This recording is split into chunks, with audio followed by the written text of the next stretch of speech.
واضح ہے؟ واضح۔ یہ جو 2.5 آدمی ہیں، یہ وہ ہیں جو عالم فکر میں انقلاب پیدا کرتے ہیں۔ وہ جو ہزاروں یا لاکھوں یا کروڑوں ہیں، وہ اس طرح ہیں جیسے کیڑے مکوڑوں کی طرح جیتے ہیں اور ان کے فیضان علمی کے محتاج رہتے ہیں، منتظر رہتے ہیں۔ فرق یہی ہے ان خواتین میں جو سڑکوں پر گھوم گھوم کے حدیثیں سنایا کرتی تھیں، اور اس بی بی میں کہ جس نے صحیفہ فاطمہ کے نام سے وہ صحیفہ لکھا جو معصوم امام تلاوت کرتے ہیں اور لوگوں کو اس سے فائدہ پہنچتا ہے۔ معصومین تلاوت کرتے ہیں۔ غور فرمائیں، فرق دیکھ رہے ہیں آپ؟ کون کس کے لیے لکھتا ہے، کس کا فیض روحانی، کس کا فیض علمی کس تک پہنچتا ہے۔ اور یہاں پر ٹھہر کے عرض کر دوں، شاید اس سے پہلے میں نے ابھی قم میں ضرور عرض کیا ہے، لیکن یہاں کبھی عرض نہیں کیا، بلکہ کہیں نہیں عرض کیا، کہ اگر دستہ بندی کیجئے، جیسے آج کل ایک عام طریقہ ہے کہ جو بڑے رائٹرز ہوتے ہیں، بڑے پوئٹس ہوتے ہیں، تو ان کے کلیات شائع ہوتے ہیں، یعنی پہلے تو چھوٹے چھوٹے مجموعے چھپتے ہیں اور اس کے بعد آخر میں کلیات۔ تو پھر جناب والا اگر بی بی کے کلیات کو جمع کیا جائے تو کم سے کم 8 چیزیں، 8 کتابیں ہیں اس میں، 1 2 نہیں۔ ایک وہ صحیفہ ہے جس میں بی بی نے، اور اس 8 کے 8 میں کہیں ایک آیت قرآنی شامل نہیں ہے، قرآن اپنی جگہ محفوظ ہے۔ یہ وہ علم ہے جو قرآن کے علاوہ، اور فرما رہے ہیں آپ،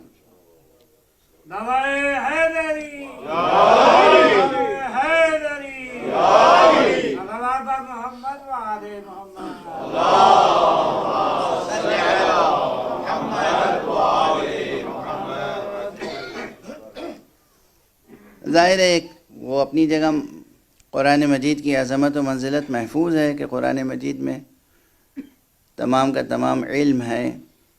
اب وہ کون سا تمام کا تمام علم ہے وہ اپنی جگہ، لیکن خود تمام عالم اسلام کے لوگ یہ جانتے ہیں کہ بہت سی چیزیں وحی مطلوع کے طور پر آتی تھیں، یعنی وہ وحی جو جبرائیل آ کے پہنچاتے تھے اور کہتے تھے کہ یہ جزء قرآن ہے اور بعنوان اعجاز ہے اور یہ امت تک آپ کو پہنچانا ہے۔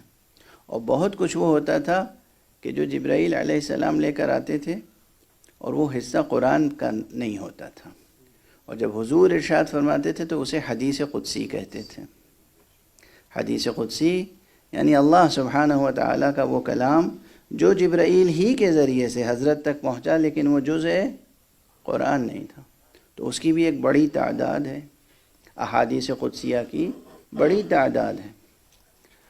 یہ احادیث قدسیہ کی جس طرح تعداد ہے، اسی طرح وحی اپنی جگہ، وحی مقام ختم نبوت پہ ختم ہو گئی۔ محمد ابن عبداللہ صلی اللہ علیہ وسلم،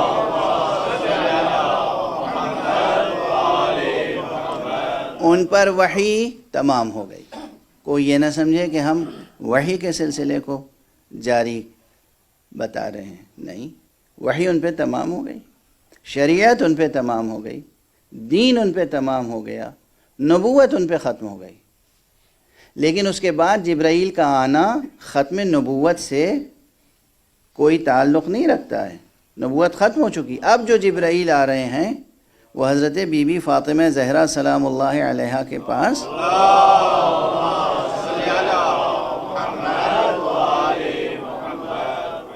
بی بی کی تسلیت کے لیے، تعزیت کے لیے، بی بی کے غم کو ہلکا کرنے کے لیے تشریف لا رہے ہیں۔ اور اب جبرائیل جو آ رہے ہیں وہ قرآن کے علاوہ، شریعت کے علاوہ، وحی کے علاوہ بہت سی چیزیں بیان کر رہے ہیں بی بی سے، اور بی بی اس کو تحریر فرماتی جا رہی ہیں۔ کبھی خود تحریر فرماتی ہیں، کبھی خود امیر المومنین علیہ الصلاۃ والسلام تشریف فرما ہیں، جبرائیل کچھ بیان کر رہے ہیں، بی بی سن رہی ہیں، علی تحریر فرما رہے ہیں۔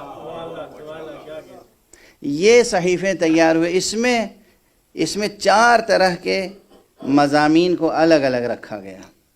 ایک وہ مضامین ہے جس میں احکام شریعت ہی کی تشریحات ہیں، وہ تشریحات جو قرآن میں نہیں ہیں، وہ تشریحات جو قرآن مجید میں نہیں ہیں، وہ تفریعات جو قرآن مجید میں نہیں ہیں۔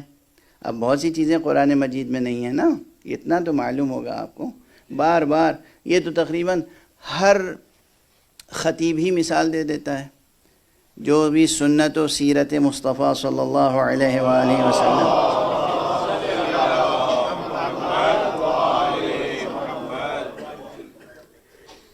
کی اہمیت پر روشنی ڈالنے کے لیے بیان کرتا ہے کچھ، تو وہ یہ بات ضرور اشارہ کرتا ہے یا بیان کرتا ہے صراحتاً کہ قرآن مجید میں بہت سی تفصیلات دین و شریعت کی نہیں ہیں۔ یہ جو ہم نماز پڑھتے ہیں 5 وقت کی، یہ کہیں ہے قرآن میں؟ کہیں ہے قرآن میں کہ 5 وقت کی نماز ہے؟ اور کتنی ہے؟ صبح کی 2 رکعت ہے، کہاں؟ کہیں قرآن میں لکھا ہوا ہے؟ ظہر کی 4 رکعت ہے، کہیں قرآن میں لکھا ہوا ہے؟ عصر کی 4 رکعت ہے، مغرب کی 3 رکعت ہے، عشاء کی 4 رکعت ہے، نافلہ مغرب کتنی ہے، نافلہ عشاء کتنی ہے، نماز شب کتنی ہے، نماز وتر کیا ہے، کہاں؟ یہ سب قرآن مجید میں نہیں ہے۔ مگر یہ تمام وہ چیزیں ہیں جس میں پوری ملت اسلامیہ متفق اور متحد ہے۔ تو یہ جب نماز جو کہ ستون دین ہے، یہی نماز اپنی تفصیلات کے ساتھ، اپنی جزئیات کے ساتھ، اپنے تمام احکام کے ساتھ قرآن مجید میں موجود نہیں ہے، تو اور کتنے احکام ہوں گے جو قرآن میں نہیں ہیں؟ بہت سے احکام حضور علیہ السلام نے تشریح کے ساتھ پیش کیے، لیکن حضور سے بھی بہت سے احکام باقی رہ گئے۔ وہ بہت سے احکام جو باقی رہ گئے، جو قیامت تک جن احکام کی ضرورت پیش آ سکتی ہے، وہ سب احکام کی تفریعات، شاخ در شاخ مسائل، وہ سب جبرائیل بیان کرتے گئے، بی بی سماعت فرماتی رہیں، علی لکھتے رہے، اور وہ صحیفہ تیار ہوا جو معصوم اماموں کے لیے مخصوص ہو گیا۔ چنانچہ اکثر اصحاب تشریف لاتے تھے، مثلا امام باقر علیہ السلام، امام جعفر صادق علیہ السلام کے پاس آتے تھے اور کہتے تھے کہ آقا یہ مسئلہ، کہتے تھے ٹھہرو، اب دیکھیے معصوم ہے، امام ہے، یہ نہیں کہ مسئلہ معلوم نہیں ہے، ٹھہرو۔ حکم دیتے تھے کہ ذرا ہماری ماں فاطمہ کا صحیفہ تو لے آؤ، اور ہمارے ہاں یہ جواب دینا تھا کہ دوسری خواتین اور ہوں گی، ہماری ماں فاطمہ کو پہچانو، وہ میراث علم چھوڑ کر گئی ہیں کہ ہم اسے دیکھ کر اس کا فیض تم تک پہنچاتے ہیں۔ اکثر ہوا ہے، لاؤ ہماری ماں، ہماری دادی بی بی فاطمہ زہرا کا صحیفہ لاؤ، صحیفہ اٹھاتے تھے، دیکھتے تھے، سامنے والا دیکھ رہا ہے کہ کوئی چیز دیکھ رہے ہیں، صحیفہ ہے، یہ کتاب ہے، جزدان میں حفاظت سے رکھا ہوا ہے، اور اس کے بعد مسئلہ بیان کر دیا۔ اب پوچھنے والے میں اشتیاق بڑھتا تھا، یہ کیا تھا آقا؟ فرزند رسول، ولی حق، حجت خدا، آپ امام ہیں، آپ یوں ہی بیان کر سکتے تھے، یہ کون سی کتاب تھی جسے دیکھ کر آپ بیان کر رہے ہیں؟ کہا تم نہیں جانتے، یہ وہ صحیفہ ہے جو ہماری جدہ ماجدہ فاطمہ زہرا سلام اللہ علیہا۔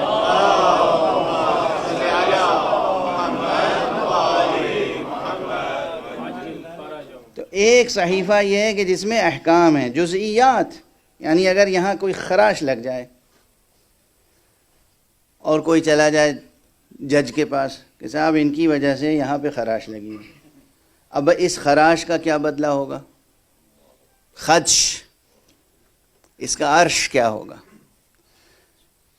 تو یہاں تک اس کتاب میں موجود ہے، غور فرما رہے ہیں آپ؟ یہ ایک حصہ ہے۔ دوسرا حصہ احکام کے سے الگ ہوتے ہیں اخلاق اور آداب۔ بی بی کے صحیفے کا ایک حصہ وہ ہے، یا ایک مستقل صحیفہ وہ ہے جو اخلاق و آداب میں ہے۔ پڑوسی کے ساتھ کس طرح سلوک کرنا چاہیے، مہمان کا استقبال کس طرح کرنا چاہیے، مہمان کو رخصت کس طرح کرنا چاہیے، دوست کا حق کس طرح ادا کرنا چاہیے، یہ سب صحیفہ حضرت زہرا سلام اللہ علیہا میں موجود۔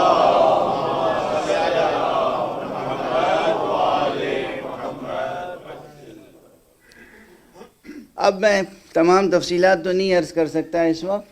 اسی طرح حالانکہ میں مصائب نہیں پڑھنا چاہتا ہوں، لیکن ذرا صبر و ضبط کر کے سن لیجئے گا کہ عام مورخین نے، عام راویوں نے، عام صحابہ نے کس قدر خیانت کی اور بے التفاتی کی. بی بی قادر الکلام بی بی کہ جب مسئلہ فدق کے لیے، اور دراصل وہ مسئلہ فدق نہیں تھا، وہ تو مسئلہ ولایت تھا.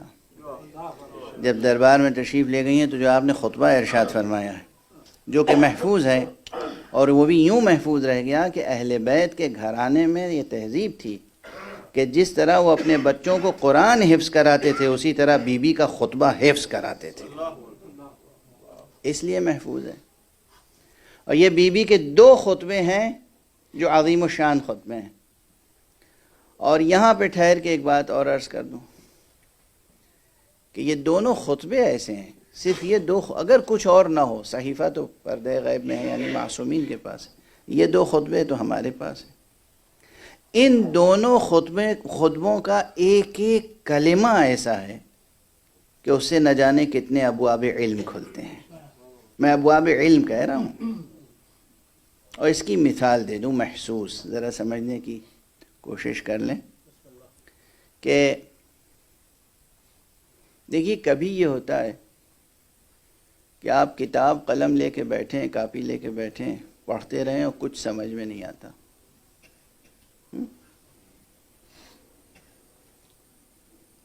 اور یہ تو مسلمہ ہے. میں تو کئی بار عرض کر چکا ہوں کہ کتاب کافی نہیں ہوتی، بلکہ کتاب میں علم ہوتا ہی نہیں ہے. علم کتاب میں نہیں ہوتا، کتاب میں روشنائی ہوتی ہے،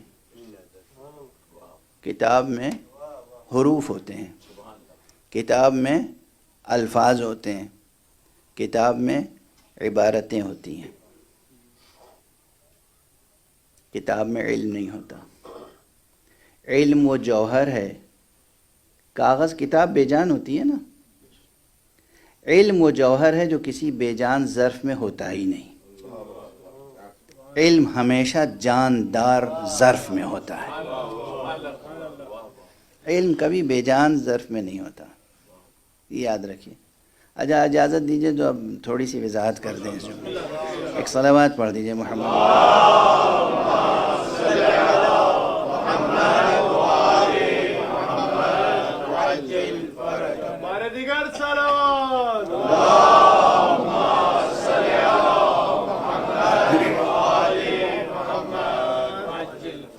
ماشاءاللہ آج کل سائنس کا دور ہے اور بچے سائنس سے اور ٹیکنالوجی سے بہت مانوس ہیں.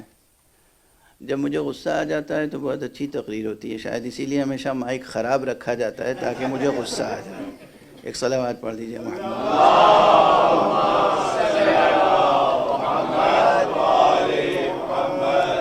یہ ایک انٹرنیشنل ایشو ہے، لوکل ایشو نہیں ہے، انٹرنیشنل ایشو ہے. مائک کا خراب ہونا تقریر کے دوران اور اس کا درست کیا جانا مقرر سے پہلے اور تقریر کے دوران اور تقریر کے بعد یہ ضروری ہوتا ہے. ایک اور صلوات پڑھ دیجئے محمد.